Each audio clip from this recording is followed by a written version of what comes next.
ma parem õpin mingi Blenderi 3D graafika kohta juurde suvel. No eelmine õppeaasta, esimene õppeaasta juba oli, et noh, lapsed teavad Blenderist ja 3D graafikat, et kuidas see käib, noh. Ma ei tea, aga no vaatasin ruttu mingid online koolist, on ju. Siin need nupud ja Blenderis asuvad, et nüüd saab juba muuta, on ju, neid kuubikuid seal. Aga kuidas värvimine käib, kuidas need 3D asjad on ju saab teist värvi panna? Pole aimugi, on ju, et lähed sinna ja vaatad, see on mingi nupp, äkki see töötab, on ju. Selle nupu alt on mingi värvivõim, midagi see nagu tegi, on ju. Võib-olla käib nii, et noh, ma ei ole jõudnud neid õpetusi ja vaadata lõpuni. No, miks ma sellest räägin? Ma räägin sellest sellepärast, et on okei ka, kui nad ei saa sinna veel, on ju. See oli nagu selle asja juures hea, mul oli lihtsalt nii kiire, noh, ma ei jõua nagu seda nii mahukalt, on ju, seda ette valmistada. On täiesti okei, kui nad pusivad seal ja otsivad, on ju, neid asju. Aga ikkagi me jõudsime nii kaugele, et ma sain nagu neid värve ka juba lisada seal 3D mudelite tegemise Blenderis, on ju.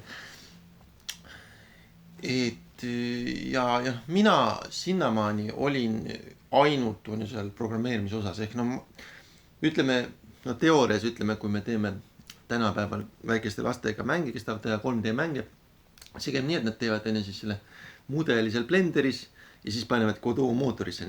Aga mina olin ainult seal mootoris ehk ainult programmeerimises. Ja seal juba ei ole osavaks muutunud, et kõik see pani liikuma hästi ruttu, igast need kaamerad, kõik asjad juba liiguvad nii nagu ma tahan. Aga teda kunsti poolt või seda, kuidas need 3D mudelid joonistada selle arvutis, seda ma ei teadnud üldse.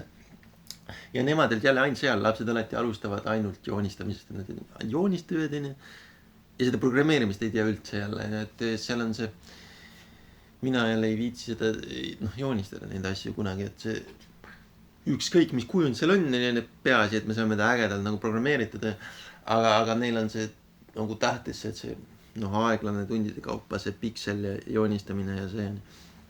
No mõtlengi, et peaks suvel seda ka vaatama juurde, kus on mul 3 kuust on ainult 2 kuud jäänud aega alles, et peaks vaatama seda Blenderi kohta ka selle õpetuse läbima läbi seal Senva koolis, et online koolis, et kuidas siis ikkagi täpselt on hea neid teha, neid 3D mudele täna.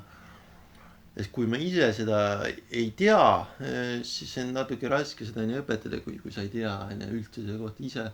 Sa saad selle panna talle sinna arvutisse, nüüd läheb avaneb ja nii need esimesed sammud käivad, aga võiks ikka ise midagi teha selle kohta. No ma ei arvanud, et nad ka nii kaugele jõuavad selle esimesel õppeaastal, et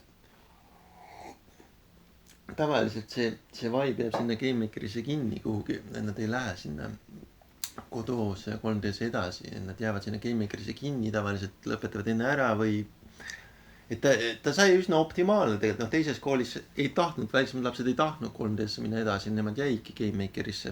Mitte otseselt nagu kinni, aga nad eelistasid seda, aga tavaliselt paljud õpilased on nii nagu ei saanud edasi sealt, et nad ei jõudnudki siis ise programmeerimisele näiteks või nad ei hakanudki tegema neid suuremaid mänge üldse. Et ei olnud huvitatud või sotsiaalsetel põhjustel seal midagi eelistasid midagi muud lihtsalt.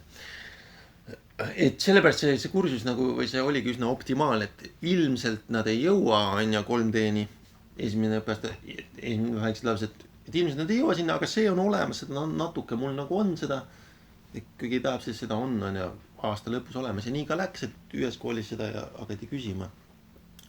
Ja siis seal on toodud suur muidugi, palju rohkem on tehtud teismelistele ja täiskasvanutele seda mänguarendust kui väikestel lastele.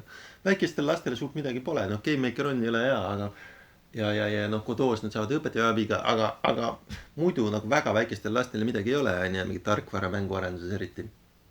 Et kõik on suurematel natuke ja seda on tohutult, et ma olin valmis selleks, nad läksin 3D'sse, aga seal lihtsalt tohutult asju, mida näidata. Nad küsivad midagi, mul täpselt seda veel see nädal ei ole, paari nädala pärast ja järgmine nädal olen kuskilt leidnud, aga mul on nii palju seal näidata, sest see maailm on nii tohutu, et paned järgmise mingi keeruka asja lihtsalt tahvlile ja on vaimustusena.